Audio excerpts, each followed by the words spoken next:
Jefferson Soteldo é novidade na representação do Santos e pode enfrentar o Bahia. É isso mesmo, a nação Soteldo está de volta, né? E pode enfrentar o Bahia na próxima rodada do Brasileirão.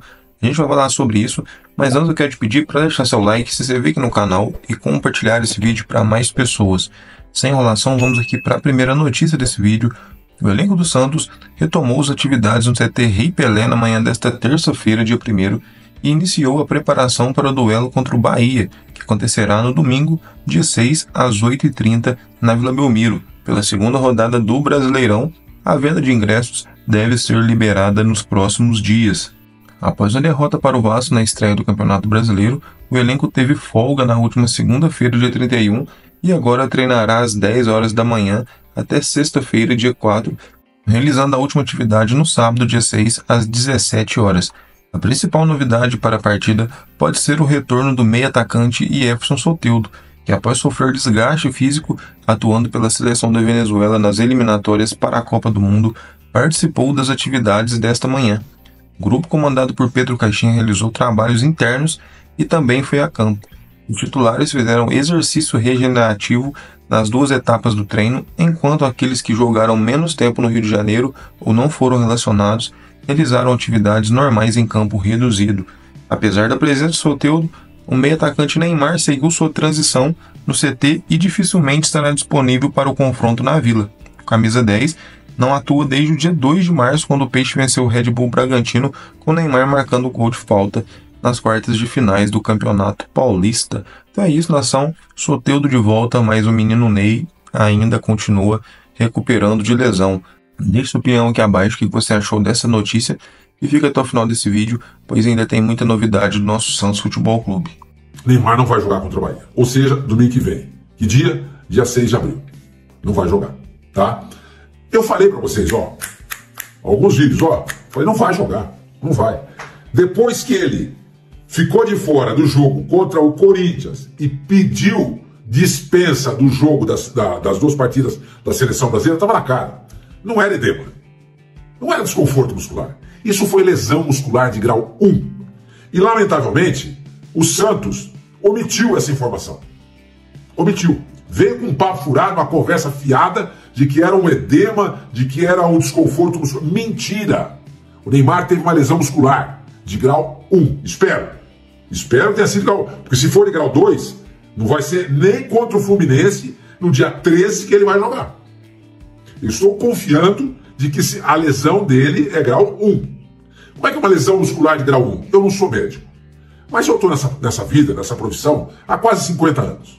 Então a gente tem um certo conhecimento de entrevistar médico, do dia a dia, da experiência de coberturas, do futebol. A gente sabe o que é isso. Esse tipo de lesão do Neymar, que eu acho que é porque o Santos informa algo que eu acho que não é de verdade, porque se fosse só um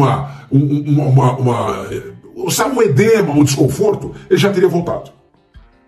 Mas quando ele não joga contra o Corinthians e pede dispensa da seleção brasileira pela lesão muscular, então é isso, gente. Claro, não é desconforto muscular, não é edema, é lesão muscular. Rompeu o músculo. Rompeu o músculo. Lesão muscular grau 1. Agora, precisa saber qual é o grau. Me parece que é grau 1. Me parece que é grau 1. Então, se for grau 1 mesmo, o tempo de recuperação é de 30 a 40 dias. Vamos fazer as contas? O Neymar se lesionou no dia 2 de março. Amanhã, 2 de abril, vai fazer um mês. E vai dar 40 dias no dia 13 contra o Fluminense.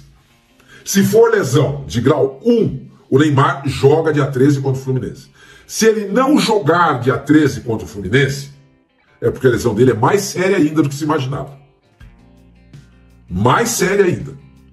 E aí, meu companheiro, que situação difícil, hein? Que situação difícil.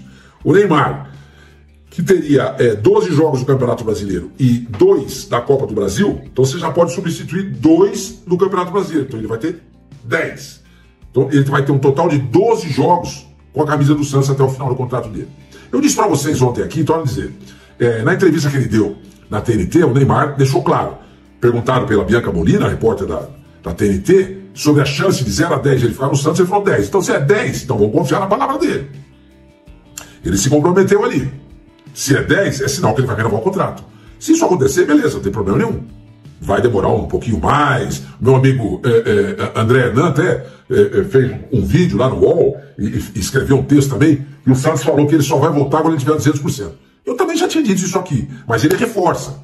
Ele reforça. O Santos não vai correr risco. Não quer. Não quer correr risco nenhum.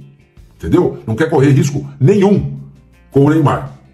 Porque ele precisa do Neymar, porque sem o Neymar a situação fica muito complicada. Então veja só, por exemplo, a situação do Santos com o técnico Pedro Caixinha.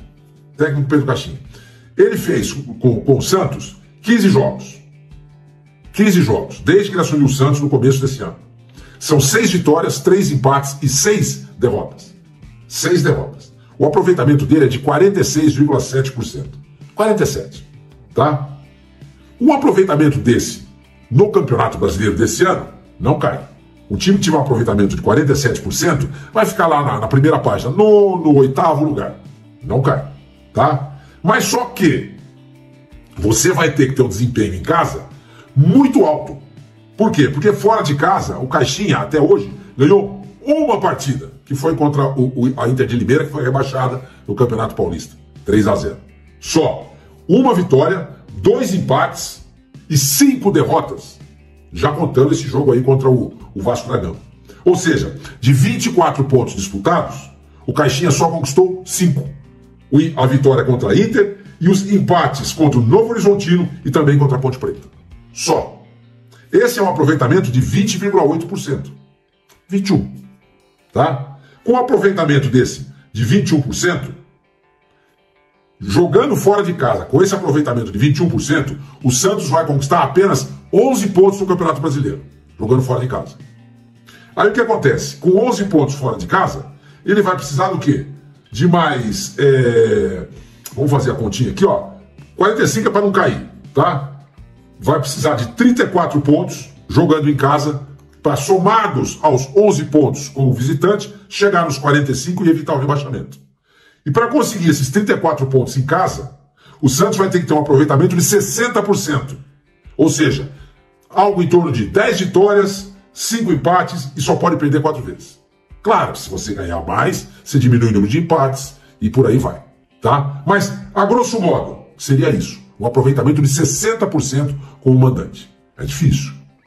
É bem complicado. Um aproveitamento de 60% no Campeonato Brasileiro do ano passado, não como mandante, no geral, foi o aproveitamento do Fortaleza, que terminou em 4º lugar com 68 pontos. Ou seja, ele vai ter que ter um aproveitamento em casa de G4 se ele tiver um aproveitamento de apenas 21% fora de casa, que é a campanha do Caixinha.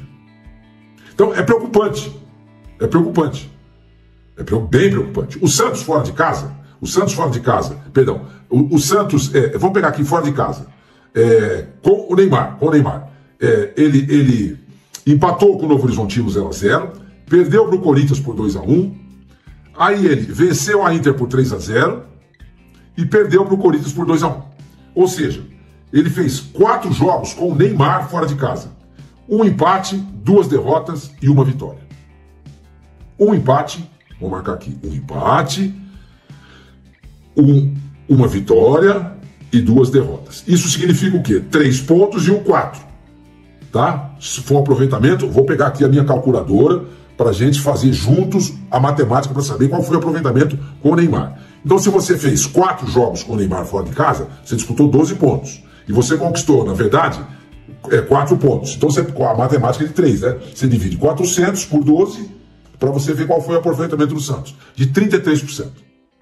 Vamos fazer de novo a conta para ver se eu não errei? Então, 1 vitória, 3 pontos. 1 empate, 4 pontos. E 2 derrotas. Tá? Ah, não, são 2, 3, 4, exatamente. 1 vitória, 3 pontos. 1 empate, 4 pontos. Então, você pega, vai dar 400, dividido pelo número de jogos, são 4, 4 vezes 3, 12. 12. 33%. Quer dizer, esse é um aproveitamento com o Neymar. Agora, o todo é diferente. Então, a gente fica naquela expectativa. Como é que vai ser esse Santos com e sem o Neymar? Aí que volta o começo dessa nossa conversa. O Neymar já não joga contra o Bahia, na Vila Belmiro, não vai jogar. Dizem que o Soteldo joga. Dizem, então, olha só que interessante. A história do Soteldo é a mesma do Neymar. O departamento médico do Santos informou que ele teve um desconforto no adutor da coxa direita. E o departamento médico do Santos tinha informado que o Neymar teve um desconforto no posterior da coxa esquerda. Ou seja, a mesma lesão. O Soteldo, se jogar domingo contra o Bahia, vai perder um jogo apenas, que foi a estreia contra o Vasco. Ou seja, uma semana de recuperação. Vou colocar um pouquinho mais, porque teve a chegada da Venezuela pelas eliminatórias da Copa do Mundo, 10 dias. O Neymar amanhã completa 30 dias. E se jogar contra o Bahia, 41. 41. Então, para vocês verem que como não é verdade o que o Santos informa. O Neymar não teve um edema ou um desconforto na coxa, no posterior da coxa esquerda. Ele teve uma lesão muscular. Agora nós temos que rezar para que essa lesão muscular seja apenas de grau 1. Se for de grau 2, são 2 meses ou mais. Aí, velho, é mais campeonato ainda que ele vai perder. É mais campeonato que ele vai perder. E com o desempenho desse aqui do Caixinha, a gente começa a ficar preocupado. Entendeu? Porque o Santos não conseguiu sustentar uma vitória diante do Vasco da Gama. Eu estava vendo aí a manifestação dos torcedores do Vasco, meu amigo Pedrosa lá que faz comigo na Placar TV, eu faço sempre o Opinião Placar das 11h30 até a 1h da tarde. E o Pedrosa faz o Placar Aberto, das 6 até 7h30. Pedrosa é torcedor do Vasco. Estava lá irritado com a declaração do Marcelo Teixeira. Entendeu? Eu entendo porque ele é torcedor do Vasco, aí ele tem um componente emocional. Aí foi passada uma informação para ele falou, a produção me passa aqui que o Vasco perdeu um jogo só em casa no ano passado. Não é verdade. O Vasco perdeu de 4-0 do Criciúma em São Januário, no Brasileiro do ano passado. Perdeu de 1-0 para o Palmeiras, no Brasileiro do ano passado também, em São Januário. E perdeu de 1-0 para o Internacional, também pelo Brasileiro do ano passado, jogando em São Januário. No mesmo São Januário, ele empatou no Brasileiro com o Atlético Goianiense, empatou com o Bragantino e empatou também com o Cruzeiro. Cruzeiro ficou em 9º lugar no Campeonato Brasileiro. E na Copa do Brasil, o Vasco empatou com o Água Santa. 3-3 em São Januário, estava perdendo o jogo. E foi decidido os pênaltis e passou. Então ganhar do Vasco da Gama em São Januário não é nada de outro mundo. Ao contrário do que torcedores do Vasco entendem. Não é verdade. Não é verdade. Então, quando o presidente do Santos, Marcelo Teixeira, sai irritado, ele tem razão. Porque se o Vasco, de fato, no ano passado, tivesse pedido só um jogo em São Januário, você fala assim, caramba, esse time em casa é difícil de ser batido. Mas nem sequer o Santos conseguiu empatar. Até o Água Santa empatou lá. Até o Água Santa. Água Santa, Atlético Goianiense, que não é rebaixado. Bragantino, que escapou do rebaixamento no bico do corvo. Cruzeiro, que fez uma campanha mediana. Isso que eu estou lembrando de cabeça. Perdeu de 4 do Criciúma, que também foi rebaixado. 4 eles perderam do Criciúma em São Januário, perdeu do Palmeiras, perdeu do Internacional. Como é que é? O presidente do Santos não pode ter essa pretensão de querer ganhar em São Januário? Claro que pode. Como todos nós torcedores do Santos, e a mídia santista também, esperavam uma vitória. Porque o Vasco é um time absolutamente irregular, acessível a vencer. Foi o que eu falei para vocês aqui ontem. Se joga contra o Flamengo, e perde o jogo no Maracanã de virada, você vai lamentar. Puxa vida, pelo menos um empate. Mas tá bom, foi o Flamengo. Não é o caso, é o Vasco. Então quando você vê um time como o Santos, que tem uma vitória fora de casa, entra pro Brasileiro, sai vencendo o Vasco em São Januário por 1-0 e toma virada, um time que só tem uma jogada só, preocupa. Então a gente fica pensando, caramba, o Marcelo Teixeira vai dar essa oportunidade pro Caixinha até quando? Tem gente que diz que ele não vai demitir. O Marcelo Teixeira, ele é muito resistente à tentação de demitir treinador. Ele é bem resistente. Tanto é que o Fábio Carilli esteve no olho do furacão sobre a visão dos torcedores santistas, da mídia santista, várias vezes no ano passado. Ele só foi demitir o Carilli quando o Santos já estava classificado. Aí ele pegou e demitiu. Mas ele segurou o Carilli. Foi lá até o fim. Então também essa conversa fiada aqui, treinador, dirigente brasileiro tem boa vontade com treinador estrangeiro, se é com um treinador brasileiro não é assim. Não é bem assim. O Marcelo Teixeira segurou o Carilli. Até o fim. Até o fim, só demitiu na última rodada. Aí lá contra o Sport foi lá o Leandro Zago, dirigiu o Santos, o Leandro Zago que deixou o Sub-20 do Santos para dirigir o Sub-20 do Atlético Mineiro. Tá? Foi lá convidado pelo Paulo Bax e vai dirigir o Atlético Mineiro. Então, quando o treinador reclama também que dirigente não cumpre palavra, dirigente é isso e aquilo, ao mandar embora, não tem projeto, etc e tal, o treinador também não tem. Também não tem. O Dorival Júnior, por exemplo, deixou o Ceará. Vocês lembram? Quando ele foi do Flamengo. O Leandro Zago agora deixa o Sub-20 do Santos. O Sub-20 do Santos ganhou do Botafogo na primeira rodada. Ganhou do Botafogo. Empatou fora de casa com o Atlético Mineiro. Ó, foi 4-1 contra o Botafogo lá no CT Rei Pelé. Foi 1-1 com o Atlético Mineiro, fora de casa. E 4-2 contra o São Paulo em Cotia, também fora de casa. Perdia por 2-0 e virou para 4. Fazendo uma campanha ótima. É uma pena. A gente lamenta muito isso. Porque em 3 jogos, o Santos não perdeu nenhum no Sub-20. Um empate e 2 vitórias. Sendo que desses 3 jogos, o Santos fez 2 fora de casa. Então, quer dizer, quando o treinador vier reclamar que não tem projeto, etc e tal, truca o cara. Truca o cara. Não é verdade. E quando o cara vier dizer também, especialmente treinador brasileiro desempregado, que dirigente brasileiro não tem projeto, não cumpre projeto, você se lembra? Não, os caras também pedem demissão. Os caras também pedem demissão e vão embora. O Arthur Jorge foi embora. O Luiz Castro, o Arthur Jorge ainda deixou no final do campeonato. O Luiz Castro largou o Botafogo na mão. No meio do Campeonato Brasileiro do ano retrasado, 2023. Então, gente, o Marcelo Teixeira, voltando ao que eu estava falando, ele é muito resistente a essa tentação de demitir treinador. Agora, vai ser mais um ano se continua. Vamos supor, o Santos ele segura o caixinha, segura, na metade, perto da metade do campeonato ele descobre que não dá mais. Perto da metade do campeonato, se ele descobrir que não dá mais, significa o quê? Que o Santos estará fazendo uma campanha medíocre. Apenas para evitar rebaixamento. Ou para conseguir uma Sul-Americana. Você vai se satisfazer com uma Sul-Americana? Um time que contratou o Neymar, um time que contratou o Roleiser, um time que contratou o Zé Rafael, um time que recuperou o Soteldo. O Soteldo é contratação também. Ele voltou do Grêmio. Entendeu? Neymar, Roleiser, Zé Rafael, Soteldo, Barreal, David Washington, Gabriel Veron. Entendeu? Você vai se satisfazer com isso? Então, isso está na mão do Marcelo Teixeira agora. Isso está na mão do Marcelo Teixeira. Ele tem que ver isso. Ele tem que ver isso. Não há tempo a perder. Tem convicção? Segura o cara até o fim. Não tem convicção? Já deveria ter demitido depois que o Santos foi eliminado do Campeonato Paulista pelo Corinthians. Entendeu? Então é isso, pessoal. Lamentavelmente, a gente vai passar essa semana aí preocupados.